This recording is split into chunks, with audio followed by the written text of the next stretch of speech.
Welcome to the Personal CFO. Today we're talking about the 3 plans that you can have in retirement. And as a summary, the 3 plans that you can have in retirement are capital preservation, where your line in retirement is flat. So you're spending about what you're making in your portfolio. The second line is capital utilization, or really spending down your money, which means your line is sloping down in retirement over time or depleting. And then there's growth of capital.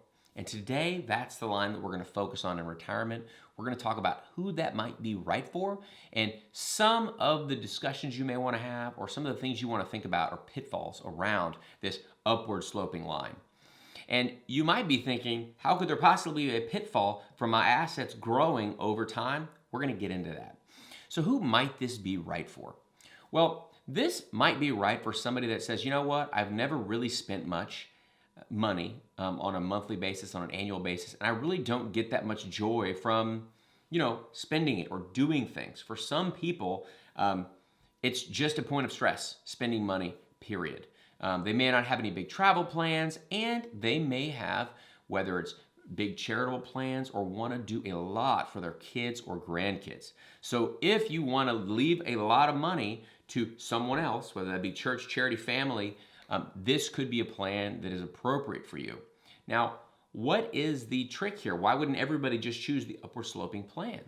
Well, because it comes at a cost, and that cost is your lifestyle in retirement. So the reason that it's upward sloping is because you're consciously choosing to spend less.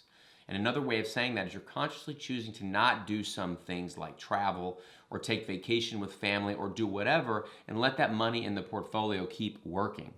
Now, that's not necessarily right or wrong. It's just something to be thinking about when you're seeing that dollar grow over time. That feels really good, but it is coming at a cost. And in many times, this can be a great conversation with those heirs that you have in your plan, because many times they would rather spend time with you now and use some of those resources, to put it lightly, and take family vacations or do whatever it might be to where that line doesn't need to grow as much unless it's something that provides you comfort and joy just to see your dollars grow, which could be an option as well. So the growth of capital line, from a financial planning standpoint, looks great, and it can be fantastic for those that want to leave a lot for heirs and have plans for those dollars.